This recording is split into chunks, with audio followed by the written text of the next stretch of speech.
history's biggest and most famous psychopaths, from bathing in girls' blood to making homemade conjoined twins. These 10 famous psychopaths are some of the most terrifying people in the history of the world. King Leopold II.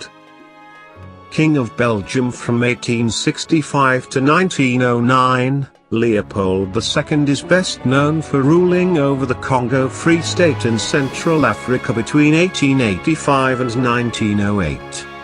Under his brutal rule in Africa, millions of Congolese people died. The death toll estimates vary wildly, and the true number will never be known for sure, but low figures are still around 5 million while high figures sit near 20 million. Leopold's aim was to extract rubber and ivory from the Congo region. To do so, he used forced Congolese labor that toiled under threat of horrific abuse from Leopold's army, the force publique. The atrocities committed under his regime involved enslaving the native population, torture, maiming, and slaughter. For example, Leopold II imposed quotas on every man in his realm for the production of raw materials. Men who failed to meet their ivory and gold quota even once would face mutilation, with hands and feet being the most popular sites for amputation. If the man could not be caught, or if he needed both hands to work, force public men would cut the hands off of his wife or children. International pressure over reports of abuse that had leaked out finally forced Leopold to change some of his policies and cede some of his land in 1908. Nevertheless, the Congo was still a Belgian colony and widespread atrocities persisted until the country's independence in 1960, when civil war and atrocities of other varieties began. Pol Pot.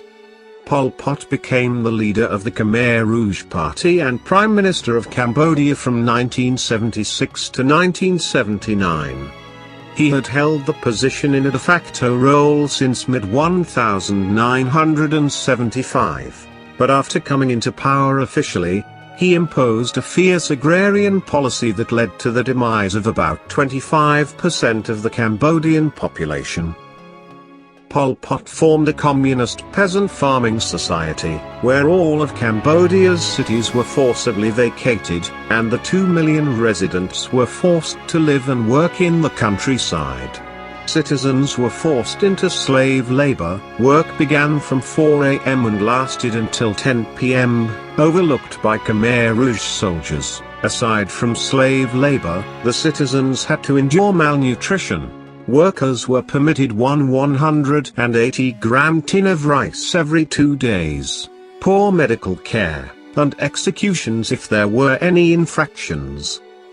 Worst of all, the Khmer Rouge committed mass executions and burials in killing fields, carried out using hammers, axe handles, spades or sharpened bamboo sticks.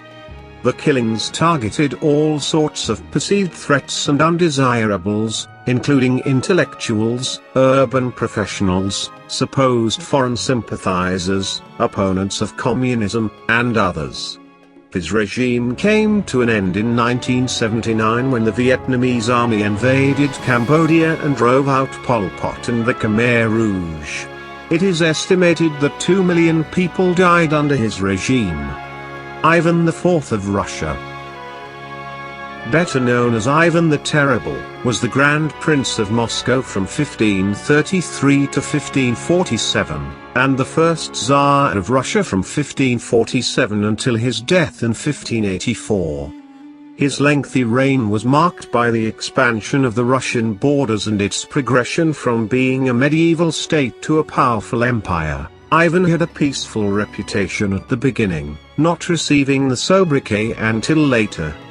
Unfortunately, this early benevolence was actually marked by a number of atrocities due to his quest for expansion and his tendency to control the population via strict military rule. In 1570, for example, Ivan was under the impression that the elite of the city of Novgorod planned to defect to Poland, and led an army to stop them. His army subsequently built walls around the perimeter of the city to prevent escapees and rounded up civilians, torturing and killing between 500 and 1,000 of them in front of Ivan. In what may be an explanation for some of his actions as a bloodthirsty, paranoid ruler, Ivan supposedly suffered from mental illness. Such illness may or may not also explain his decision to beat his pregnant daughter-in-law for wearing immodest clothing, causing a miscarriage. When Ivan's son learned of his wife's miscarriage, he confronted his father, the two fought, and Ivan ended striking his own son in the head with a staff hard enough to kill him.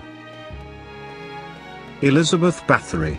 Her execution methods were incredibly disturbing, as she would torture the girls while naked, forcing them to eat their own flesh, stabbing them with needles and burning parts of the face, genitalia and other bits of their flesh.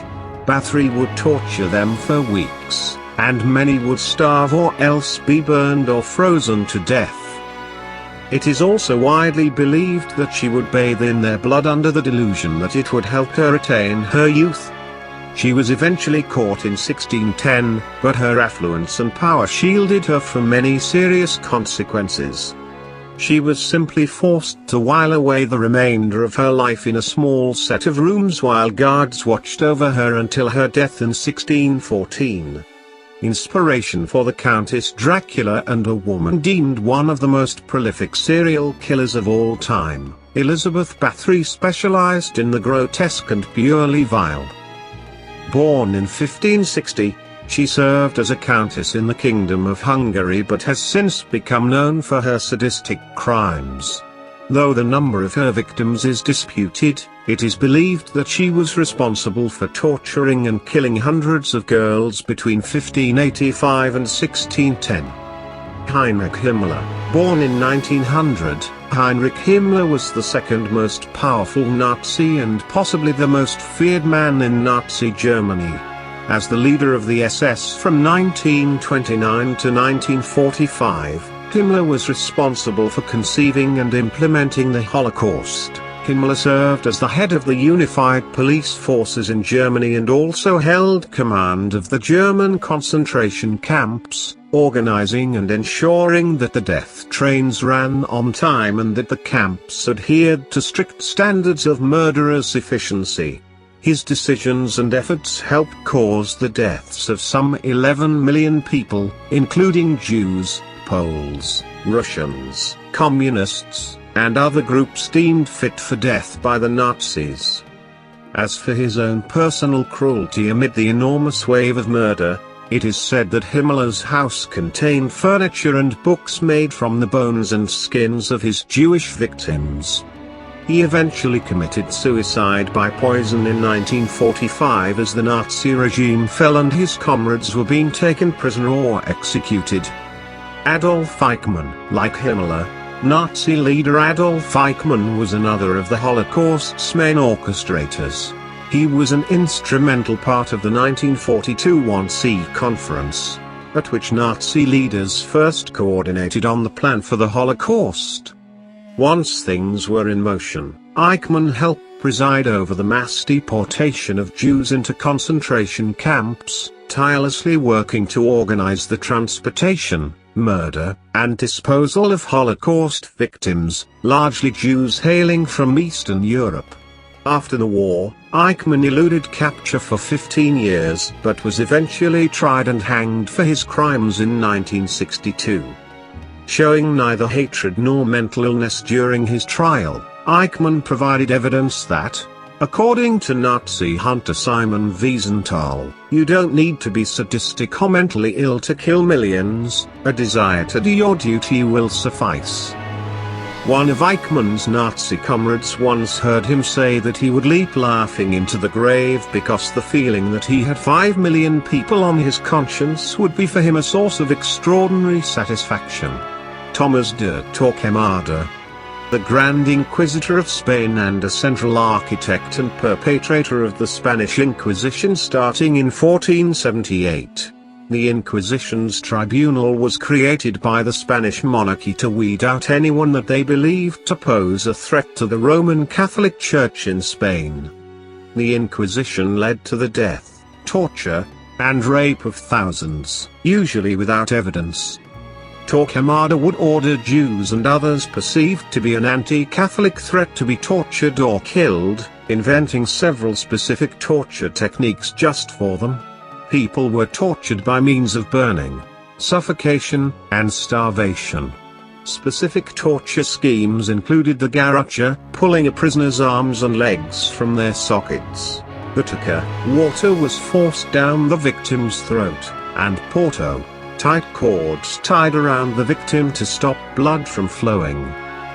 Tomás de Torquemada is believed to have presided over the killings of thousands of people, and to have helped cause the exile of 200,000 to 300,000 Jews or Muslims who did not embrace Catholicism from Spain. After all of his atrocities, Torquemada died of old age in 1498. Joseph Mengele, known as the Angel of Death, Joseph Mengele worked as a physician in the Nazis' Auschwitz concentration camp. It was there that he oversaw countless murders as well as cruel, disturbing experiments on the imprisoned. Mengele's most popular experiment was with twins, as he would pour chemicals into their eyes to see if they would change color, try to change their sex, and literally sew them together to see if he could create conjoined twins. He experimented on thousands of twins, and just a tiny fraction survived. The Angel of Death would sometimes force parents to kill their own kids, torture children to see how long they would survive, beat prisoners to death, or simply order them to the gas chambers by the thousands. After the war, Mengele was able to escape to South America with his family and died in Brazil after suffering a stroke while swimming in 1979. Vlad the Impaler, one of the most infamously deranged dictators in human history, in large part due to the iconic character he inspired, Dracula. The vampire was even named after the 15th century Prince of Wallachia, part of present-day Romania, but the truth is even stranger than fiction. After being kept in a tower for most of his childhood, imprisoned there by one of his father's enemies, Vlad decided to seek revenge. He took power back from his oppressors and decided that anyone who crossed him would end up dead. To prove his point, Vlad hosted a dinner, to which he invited everyone who had voiced opposition to him. As they arrived, he stabbed them all, impaling their still twitching bodies on spikes for all the townspeople to see. Because the tactic was so effective at striking fear into the hearts of his enemies, Vlad began using it on all who opposed him. Before long, the people began to call him Vlad the Impaler.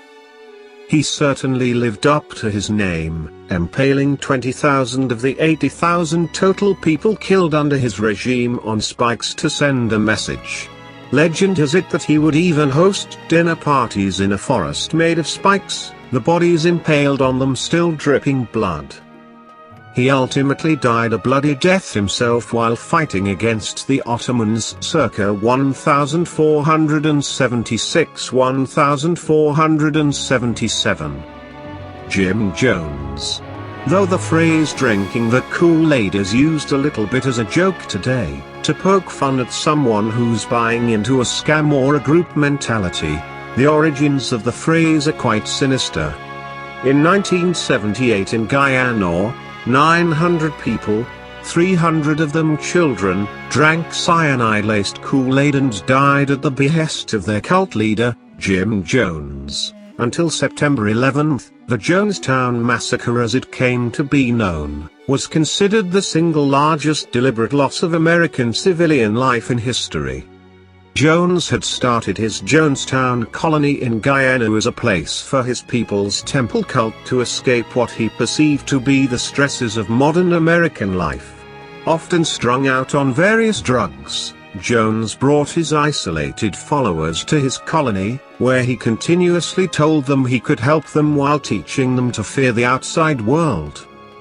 However, The People's Temple started falling when members from the US government traveled to Guyana to help bring members of the cult home.